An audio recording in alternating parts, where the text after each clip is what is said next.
when you're drawing an elliptical form and open, you know, the open end of a cup or whatever, it's not a full circle because you're not looking at it straight on. So what happens is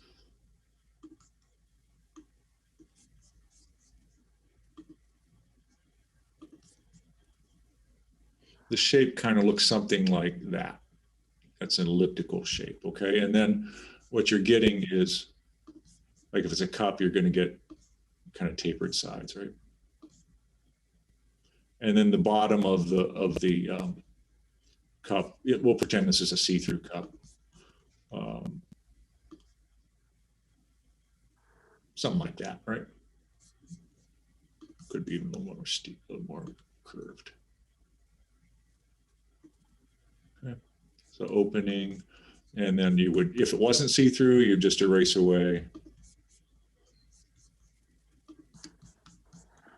this back part, right? So you'd have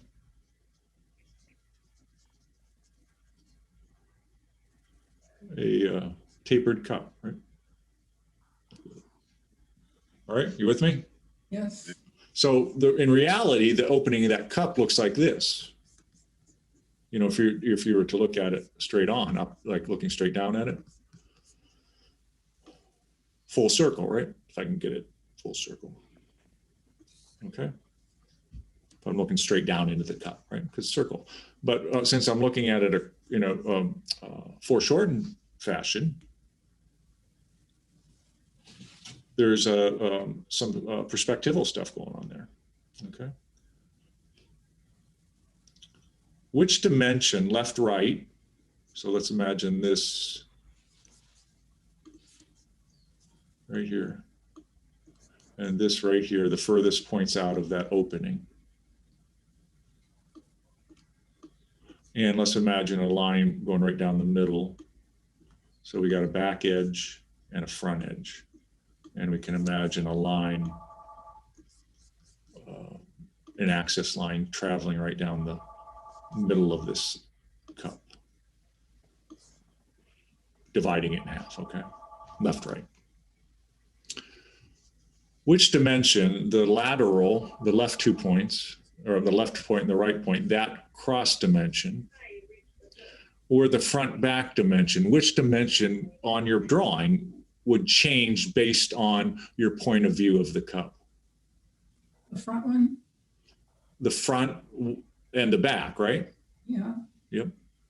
So this distance right here, from here to here, changes based on how high the cup is relative to your eye or the eye level. This dimension doesn't change based on your eye level. Never. Okay. The foreshortening happens front to back. Okay. Now, I'm going to draw another opening of a cup here. You tell me whether it's my eye level's higher relative to it or lower.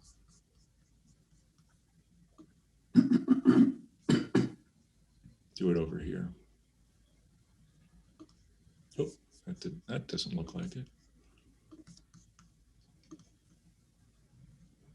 I try to make it the same width and just kind of iron it up here.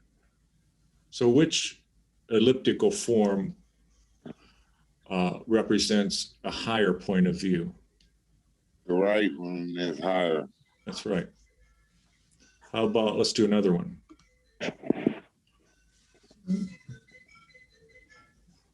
Is that higher yet? Yes. Yes. You're almost standing.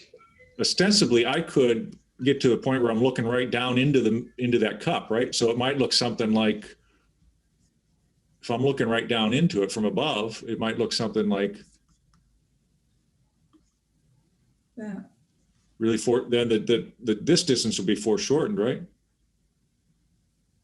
And then I could draw the little bottom of it here. This will be a little tricky for me, but let's see if I can do it.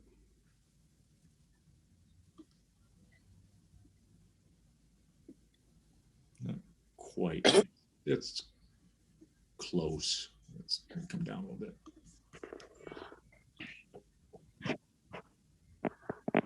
That's better.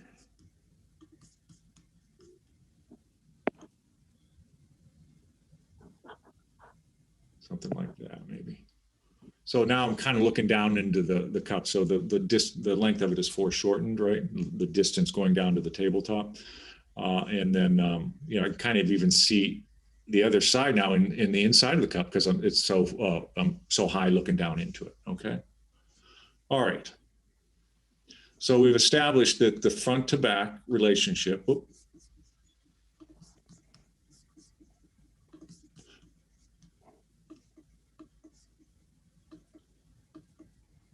is the thing it changes based on your angle of view. So that's the foreshortening that's going on in drawing a cup or a bowl or something like that. So knowing perspective, just to kind of throw something at you here, let's divide this across. And it doesn't always work that way, but knowing perspective, I'm going to throw a question at you here. From the midline that would bisect this thing, if I could imagine a midline going from the outer two corners of this elliptical form. So I have a back half of the ellipse from here to here. And I have the front part of the ellipse from here to here. Which should be bigger? The front. The front. Who says the front? Yes. Who? I said the front. Okay. Okay. And you're concurring, Meredith? You agree with that? Okay. Why? Because It's closer to you. Yep, that's it. Yep, exactly. Oftentimes, what's that? I didn't hear that. I didn't Because it's hear your closest. mirror. It's closest to. To you. Yep. What often I see happening, and I do it myself, by the way, when I do a freehand one, it's hard to draw on this program freehand, but I'll try here. If I'm doing a freehand elliptical form here,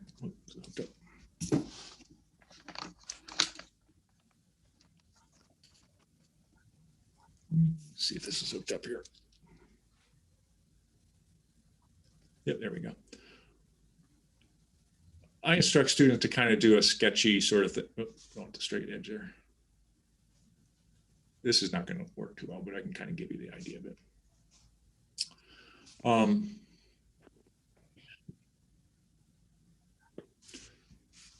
So I have them, which I'll have you do here, lay down a two lines. One just a random line going across, and one kind of dissecting that vertically in half. It's not the best right there, but it's close. Well, let me move it over a little bit.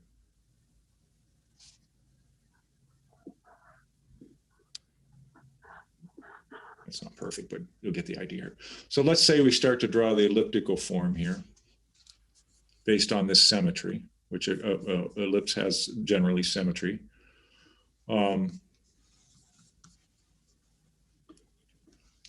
Get something like this usually.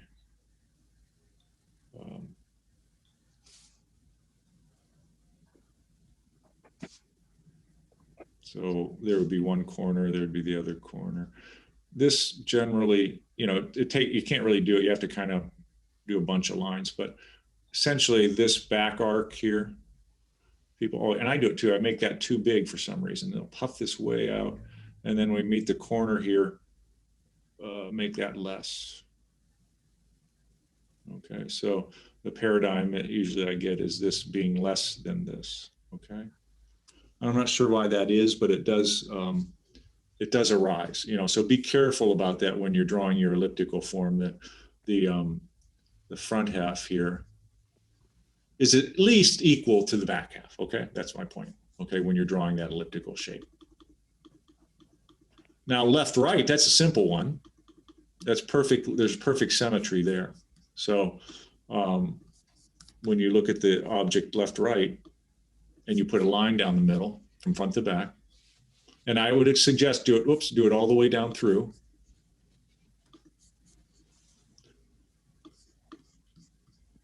Okay. So that the left side is equal to the right, or I'm sorry, the left side is equal to the right side. Okay. That gives you symmetry left and right. Okay. This line will give you symmetry of the opening up and down. All right. So those lines are important in terms of figuring that stuff out. Okay, I'm going to throw one more thing at you. Then I'm going to walk you through a video here that kind of just details this a little bit more accurately in stages than I'm doing here. Not accurately, but yeah, kind of. Yeah, there's a couple videos there. There's one I really take a lot of time with in terms of developing the contour of the cup. Okay, so another brain problem for you here. So here's a tin can I'm looking at, okay? So let's do the circle. And a tin can in this scenario, the bottom is the same. Let's say the bottom of the tin can is the same diameter as the top of the tin can. So now I'm going to draw the two side just plumb lines. You know, it's kind of easier that way, right? If you're drawing, there's mugs that look like that, right? That just drop straight down. So if you have a mug you're drawing. Now I know the bottom's down here, okay, somewhere. Do I make this bottom more curvy or less curvy than the top? Same. Same, you say, Meredith? Yeah. Okay, Meredith has the same. I want same. More, is the bottom more rounded or less rounded than the top? It's more. Sarah says more. Okay. I say it's more. Got two mores and one same. I thought it looks the same. Okay. Got two sames, two mores. Okay. You would be fine with it being the same, okay, because it's such a small shape, okay, it's not very tall. But in reality, it's more because why? More curvy. It's a little more curvy than the top, a little more of open circle than the top. Is it because the top is more close to the horizon line? That's right. Yeah, the top is closest to the horizon line. So the bottom's going to look like, you know, not that. It's going to look a little more curvy. I'm going to draw one more scenario for you just to kind of drive this point home, because I always get this. So it's just a little more curvy, right? Just maybe something like that. Okay, just a little bit, because it's lower, it's further away from, so everything, you know, gets rounder as it moves down. Here's what I get a lot of, though. I'll get this sometimes, and I'll tell you why in a second. So they do a pretty good job with the opening, but then they'll draw the bottom of the cylinder like this. Really? Yep. Why in the world would anybody want to draw that straight across? It's on the table. Or Yep, it's on, that's it exactly. Yep, yep. Psychologically, you know the table's flat, right? So that's your brain now getting away with, back to that idea, the brain's getting away of the eye. So what students tend to do is they'll flatten that out. And literally I get that straight across sometimes, because the brain is saying flat table, flat table, flat table, flat table, flat table, flat table, flat table. Okay. And that's where the brain and the eye are battling. So the knowledge here, your knowledge is going to inform your eye, your eyes, or it's going to reinforce what your eye's seeing, rather, which is, you know, what Jeremy mentioned was that because it's lower than eye level, it's going to be rounder. Okay. So that's where knowing helps. You're seeing. Okay. It just to kind of make it even more obvious, if I was looking at a tin can, it's almost eye level. Okay. It would look like this.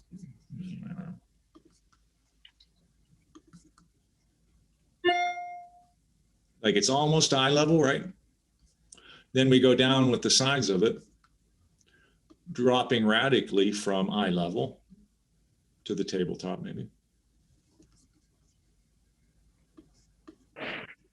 That's pretty far away now from eye level. If that tin can's almost eye level, so that would be more rounded, right? Something like that, maybe, right? Okay. A lot going on here. A lot going on in just a simple cylindrical form. It's crazy how complicated it is to draw.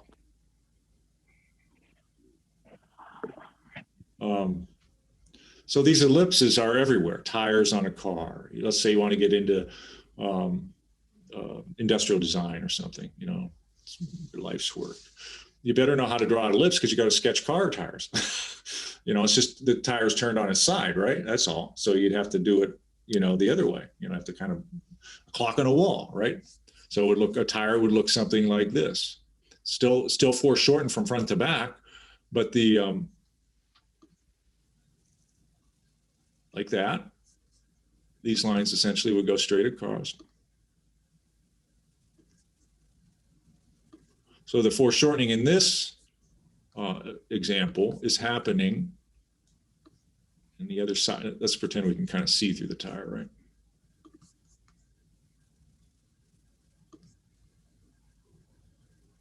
Not perfect, but pretty close. Now the optical illusion going on here. Oh, which is the front, which is the back, right? I'll show you in a second how you'd finish that.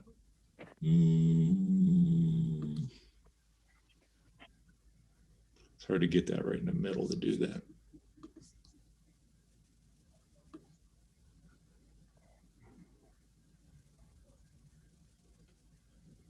Yeah, I guess that's better. I don't know. That's okay. So if I erase this away, then it'll, the first oval or the first ellipse, actually ellipse, but I drew.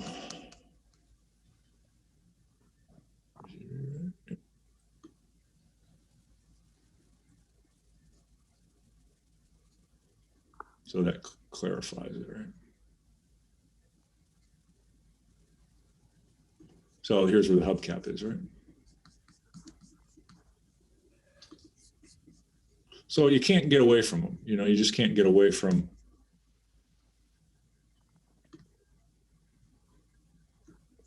Okay. So, and you put the tread on, whatever. But my point is that all this stuff is like in the world around us, right? We got to navigate through ellipses, right? No matter what you do, where you go, where you look, you got to circle, you got to deal with in perspective, right? Okay. Okay. Any questions about that? And then we'll go into the video here and then we'll send you on your way. So one of the things it's remembering to have the outside, they're not really corners, but I call them corners. It's a good term. Yeah. Narrower. They're narrower. Yeah, I call them corners. Yeah, it's a good way to look at it. Yeah. What were you saying about that though, Sarah? They're narrower. It's like they're like I just see that I just make them. I mean, just if I'm drawing them and they're wider, but they're really narrow. I mean, they're. Yeah, and that's the tricky part. You gotta. That's what I want to get to next. That arc that you create, right? Okay. Is a tricky one. You can't do it in one line. Impossible. Here's a. I would suggest looking at this video. This is one I did of this same coffee cup in a contour / outline drawing. It's on the video list of the last thing I sent out. So pull that up. Okay, so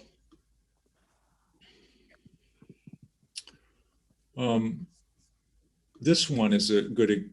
I did this one on the iPad, but it's kind of nice because I show you the object I'm looking at. This is a good one. This is the first one on the list underneath. So I'm doing the visual measurement. Okay, so the trick here is how much. This is tricky. This kind of blows your mind. So we know that the front to back is going to be shorter than the whole width, right? Yes. Right? Yeah. Okay. So here's what you do, and walk through this video because it helps you out. I think I talk about it here I think it's narrating. No, maybe not. I'm just kind of reinforcing. So what I'm doing there, just look what I just did. Holding my pencil up, measuring from front lip to back edge. And what am I doing with that? Measuring the width. And what am I coming up with? A ratio, right? Same as we have been doing endlessly. Right. Visual measurement. Okay. You're seeing that, Jeremy? Right? Okay. I don't know if you're seeing the screen or. So front to back measurement turned sideways to see what the ratio is. There's 1, and I get 1 about 2. So my front to back relationship from my point of view on that coffee cup is 1 to 2. So when I draw my drawing, I better make sure the front to back relationship fits across the width of my elliptical form that I'm rendering 2 times. Make sense?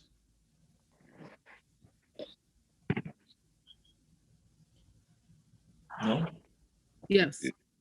Yeah? No? Yeah. Can we say it again? Yes. Show it again. It's 1 to 2. What should I do here? I'm measuring front to back, closing one eye. I don't have to do it because the camera only has one eye. Taking that, turning it sideways, and coming up with a 1 to 2 relationship. Okay? What if my eye level was lower than that? Would the front to back fit across the width more than 2 times or less than 2 times? That Less. Okay, we got less. Okay. That's just a wild guess, right? Oh, no, because oh, wait. it'd be more. If you're lower. Yeah. This is shrinking. This is shrinking down. If I'm getting lower, I'm seeing less of the opening, right? Be more. Yeah, so that's going to fit across more times. Okay. Can't I just draw something? Geez. No, you can't. You can on your own, but not in a college. I can't class. believe everybody goes through this. That's the most amazing thing. That Yeah, I know. everybody Yeah. has to learn this.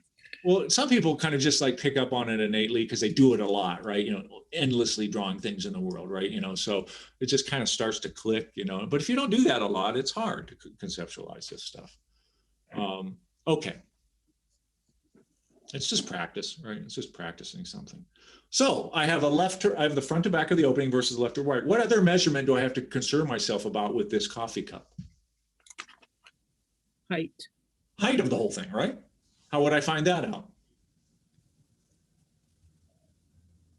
Measure from the, Back clip. front to back to up and down. Yeah, I have a couple of things I could do. I could, there's my setup, by the way. That's what I want you to, I want you a nice, clean, white sheet of paper. I use I just wanted to show you here. See how I'm using the window as a light for my setup? Even if you're doing a line drawing, you're not doing shading, it's nice to have a recognition of those volumes in your drawing, okay? So having that light come in from the side gives me a nice sense of volume. All I did was put a little board there and kind of on a chair and just put a nice white sheet of paper behind it and then just set the thing there, okay? So start to get used to clearing a space and setting your little still life up in a simple fashion. So not only, if I can get my hand out of the way there. Yeah, so right there. So now I have the front. I always do this. I always measure just from the front lip to the bottom of what I see right there and compare it to something. I get a 1-to-1 there. See that? Real simple comparison. Everybody see what I just did there? No? Yeah? Could you do it again? Yep.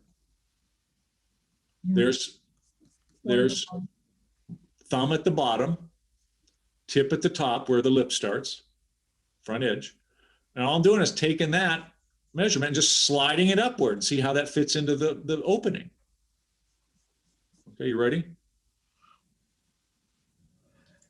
Here goes. Hold on tight. 1-to-1, okay? That's about all you need. You need opening to width of the whole thing.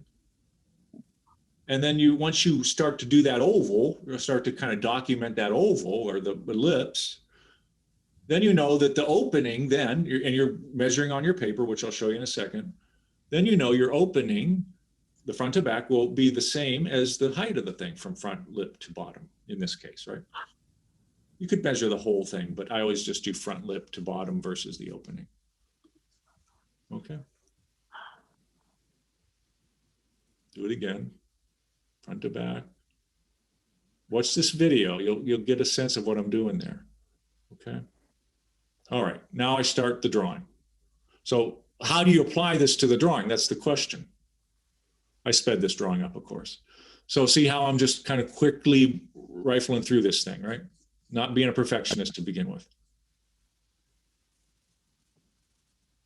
Now I can't show measurements on my iPad, so you got to take my word for it. But see, those arrows are indicating what I'm doing with my fingers on the drawing. I'm making sure that the front lip on my preliminary kind of blocking in here, the front lip here from front to back fits across the width 2 times. That's what those arrows indicate. So I'm just in my blocking process here. I'm figuring out the proportions of this thing. I'm not being a perfectionist, but what I'm in terms of the drawing right now, kind of quickly blocking it out. And then I'm figuring out that the height of the thing, this arrow right here indicates that little kind of squiggly red arrow indicates that that distance is equal to this distance, which I documented earlier with the cup itself. So now I've blocked in and I started with the vertical and the horizontal, right? So I can get this kind of symmetry started to roll on the drawing, okay? And I'll run it a little bit further here. Go back, double check it, Blake. Okay, I am. Double, triple check your measurements. Now I'm doing the whole thing 1-to-1.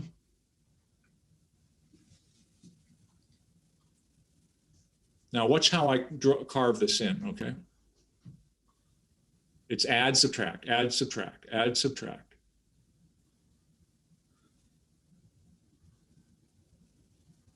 Till I get a nice elliptical form. It's not one line.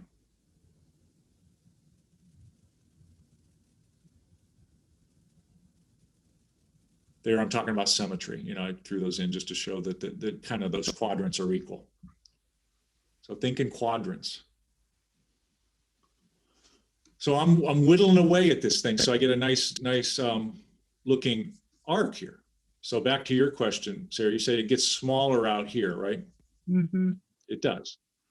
But what happens if it gets too small, it looks like an almond or a diamond. Okay. Yeah, okay. If it gets too puffy, it's going to look like a loaf of bread. Okay. So what you have to do is make sure it meets only in at this spot right here, this spot right here. Okay. One place down here, one place up here. 4 points. That's it. Okay.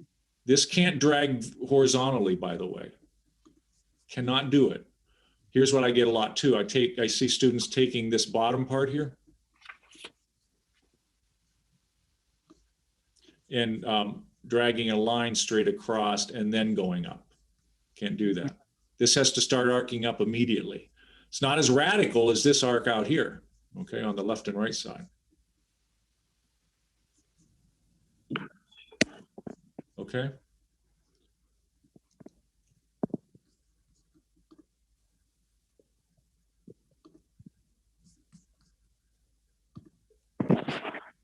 This video talks about it too.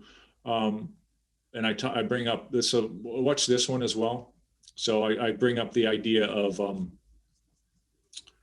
oh, that's on the videos there, of the idea of different points of view. So I go up a little higher so that's a lower eye level, right? And it fits across how many times? Their view, the width is not one way to determine that is.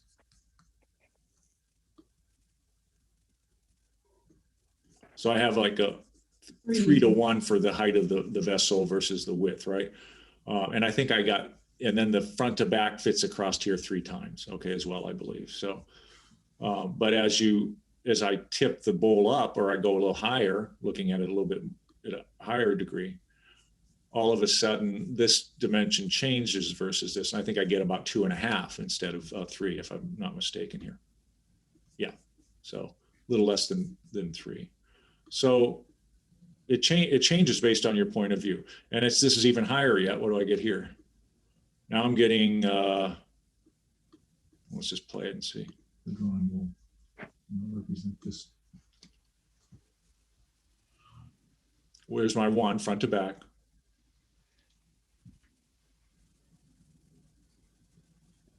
1.5.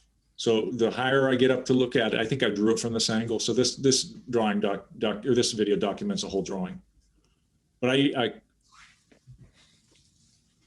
let's see here. Which one do I use? Yeah, so this one is a good one to look at too, because I'm using the technique I want you guys to use. So there's the blocking. I went back down again to a lower level I'm using something like, I'm using that view, something like that. And I did narrate this one, so I talk all the way through it. Didn't? But we want to start out with our horizontal and our vertical. And then just kind of gently map in. So I'm making sure I'm doing the measurements. It's going to take a while to. I think it was 1 and almost 3. So the image in the upper left-hand corner is a 1 to about. Well, I'm using this. Okay, I forgot. Yeah. So I'm literally using that to draw it again. So, but I looked at the real thing. So that's the shot I extrapolated from the real experience.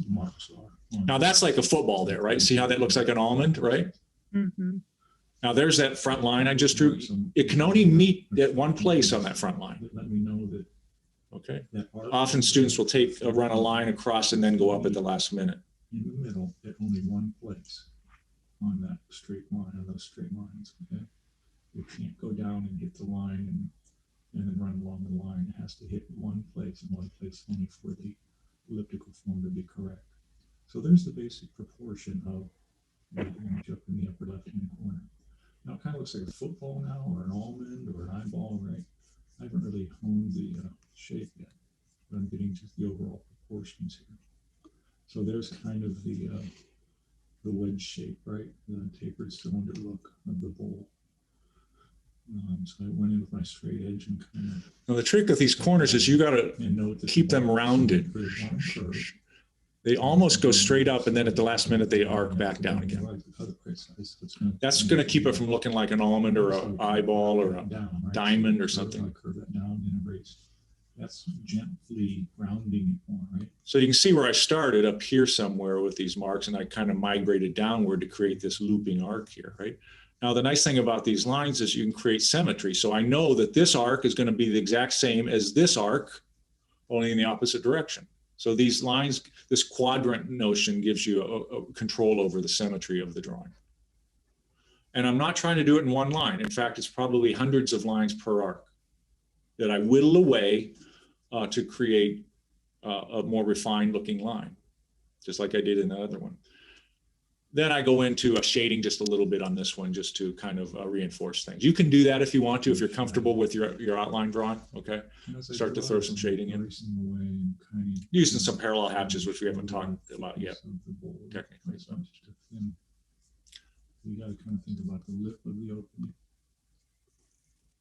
I doubt we'll have time to get into all that with this drawing, but then you can kind of navigate to, doing highlights and value. You want to, but this video nicely outlines the documentation of how to think about the visual measurement and apply it to your drawing and create the arc and all that sort of stuff. So you got 2 or 3 different video pieces here you can kind of refer to and then when you start drawing your drawing, if you run into problems. Okay. One simple object, a bowl, a cup, or whatever you want it to be, nice clean background, get some nice lighting on it so you can kind of see what's going on. Doesn't have to be a white vessel, okay, because this one's about just the shape of the thing, okay? So it's your choosing, all right? But I do want it to be from life observation, this one, as opposed to the scribble one, which you could use my photo for, because I want you to do all that visual. Same type of scribble drawing, though, like we're still doing. No, you don't. This one could just be an outline drawing. This one's just an outline drawing, okay? Okay. So you want it to look. Able to judge perspective on this. Yeah, I would be happy with a drawing that kind of looks something like that. You don't even need to do the parallel hatches in it. If you can kind of block in a really nice line drawing, get my hand up, something like that, right? A little cleaner, maybe a little cleaner. Now, if you have time, you want to kind of play around a little bit with that stuff. That's cool. You can do that. Right, you could kind of start to add a little bit of. It helps a little bit sometimes to do that in process, just a little bit, because it gives you a sense of volume, where otherwise you just have flat lines laying on a flat sheet of paper, right? So but don't get ahead of yourself because your line drawing might not be right, might not be correct, and you're putting in all that shading, right? And spending time on something that's not correct. So it's a tricky wicket to kind of navigate, but sometimes it does help to kind of answer your question, Jeremy. But you don't need to do that on this drawing. I'm really separating these two out as just this kind of free form, kind of value-based drawing, which was the first one, and then this more analytical outline-based drawing. Okay. Right. Now you may be doing them at the same time, or you may sneak in and do the outline one first and go back and do the other one. That's okay too if you want to do it that way. Okay, but it's up to you. But I kind of wanted you just to kind of play with the notion of the ellipse and just free scribbles to begin with, just to familiarize yourself with it, using my photo as a guide probably to help you out a little bit more on that, and then be the analysis wonk after that. Okay. Okay, I guess that's good. It's a lot of information. The videos are there for you. I outline all this stuff in the project description as well. Okay, so there's a lot of detailed information in there. So it's a dense read, but if you get into trouble, it's worth reading over and studying. Again, that's kind of the nature of it. Do you draw a bowl in this line drawing? Yep. Anything you want that's a vessel has elliptical opening. This is still a cylinder, but it's a radically tapered cylinder, right? So a bowl's fine. Yeah, absolutely. Yeah. Plates are tough. I might avoid plates because they don't have that vertical dimension, and they're very difficult to navigate. I do it myself. I tend to overestimate how much the curve I'm seeing on it, so I get the elevated view. So I would avoid plates if possible. Bowls are good, and cups and mugs. No glass. Okay, don't do glass because that's really hard to kind of navigate the sense of form with a glass form. Okay, so try to avoid that if you can. And set yourself up in a good place. Nice white sheet of paper background, nice white background, so you can kind of really isolate the thing and see it for what it is. Oh, you can do this on a half sheet if you want to, or a whole sheet. I'll leave it up to you. Probably a half sheet might work better for you, just because you're not having to think about scaling it up too much. So, okay. I have a question. Yes. So is the bottom on the, is that like a little pedestal, or is that the shape? I had a little pedestal. Yeah, there's like a little plinth that the bottom of the bowl itself. Yeah, that's what that is. I don't know if I kept it in the drawing or not. It seems like I saw it in real life, but it kind of disappears in the in the photo there. But I think I was seeing it in real life. Yeah, it's just a little pedestal on the bottom of the bowl. Yeah. In your demonstration, do you do a bowl or a cup? I'm sorry, Paulette, what's that? In your demonstration, do you do a bowl or a cup? In this demonstration, or in what? No, for this lesson. Like in class, you're talking about? No, I mean in the video. This is a bowl. Okay. Yeah. So you do a bowl. Yeah. Well, can you see that? That looks like a bowl, right? Right. Yeah, that's a bowl. Okay. Yeah. But the other one, I do two of them. I do three. I think I have three demos. Just pick and choose your poison. Like that one is this one. First one that I did on my iPad is of a cup. So I do both to answer your question. Okay. Now this one was a little more. I really spent a lot of time on this one to kind of show you how you could really turn an outline drawing into a contour line drawing, where you're just relying, I have some shadow in there, but relying on this way lines kind of overlap one another to get a sense of, we'll talk hopefully at the end of the semester about contour line drawing, get a sense of how form, right? So the way that overlaps that makes it feel like the handle's rounded, right? But you can really whittle it down. If you're right on with your drawing, if it feels right, your proportions right, the arcs are right, then you start really erasing away and cleaning up these edges. See how I let this line disappear here? Here, when it gets down into here, it takes over and gets really heavy, and this line disappears, right? So there's a transition right here, kind of a nuanced transition from outside edge of cup, merging with front and disappearing, and inside edge of cup taking over. That gives me that thickness here. Same thing happens over here. Inside a cup, now there's a shadow over here, so I'm kind of inferring that a little bit more, but outside a cup, outside, oh, it disappears. I don't need it. because it kind of all blended into one, right? It looked all the same to me. You know, it's kind of, right? All that front lip blends into one another, there, front, top, and side. So I don't need to take this line all the way down across the front to show the thickness. The viewer will understand that, okay? In the finished product, the viewer will understand that there's thickness to the cup just by the way. And I, you know, go through, you know, how I carve that in, and, you know, see that's the unresolved version, and still double checking measurement, more resolved, right? So, and I made it a little bigger and a little smaller, you know, kind of ramped the contrast up. So you can do all that stuff with, of course, you can do that stuff with digital work, right?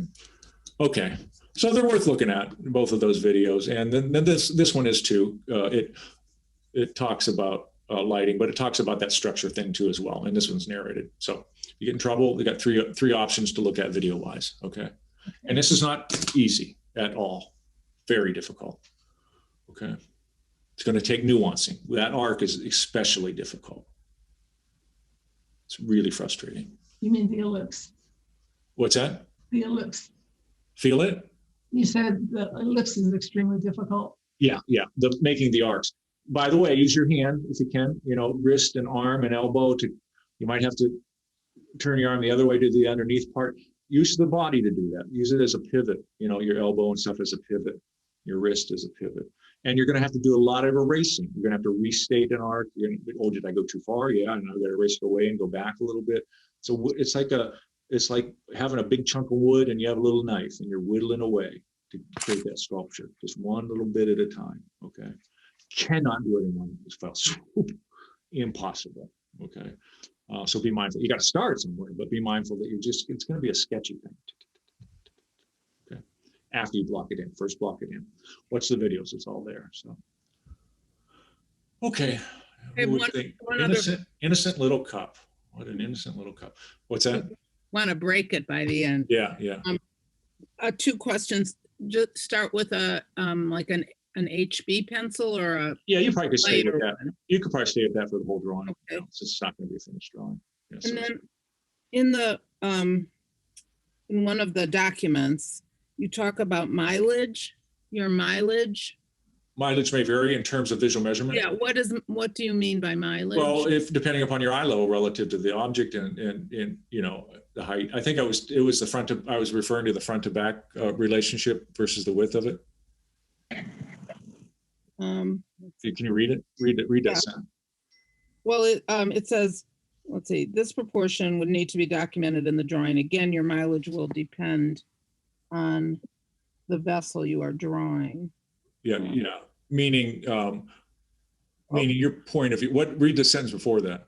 Okay, let me see where you first use it. I know you used it a couple times. Well, it's the whole paragraph. Additionally, a determination needs to be made regarding the overall height of the vessel versus its width. Yeah. The proportion also needs to be reflected in the drawing. It never ends. For instance, the image below, the measurements indicate that the height of the vessel is 3 times the width. Uh-huh. This proportion then would need to be documented in the drawing. Again, your mileage will vary depending on the vessel you are drawing. Yeah, meaning that you're depending on how fast you drive the car, you're going to get worse mileage if you drive real fast. Meaning your vessel is going to be different than mine. So Okay. you don't just automatically assume that yours is going to be the 1-to-3 ratio that I got. Oh, I see. Okay. Okay. Got it. Yeah. I could have written that a little more clearly. Okay. But that's what I meant by that. It means your own circumstance will be different than mine in terms of proportional. Got it. Yep.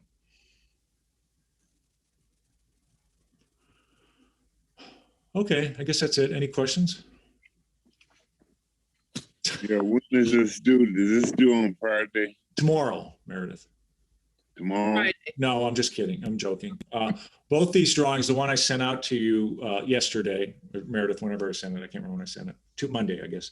That lesson, the scribble one, and this one, you can submit all at the same time. 2 separate drawings, okay?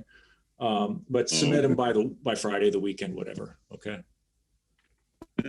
Yep. Yeah. And you can submit them all at once or individually. It's up to you, whatever you want to do. All right. And I would do a half sheet. It just, I think it's a little easier to navigate, a little smaller scale, but still fill the paper up. Don't make the thing too small on your drawing, okay? All right. So that you can get into those arcs and everything. All right. So. Okay. All right. This is one of the most, I keep saying this for every lesson we do, but this is one of the most difficult things to draw. Really it is, you know, these elliptical forms are very difficult to navigate. So I'm not seeking perfection, but I just want to see that you're starting to understand the subtleties involved. Okay. So that's all.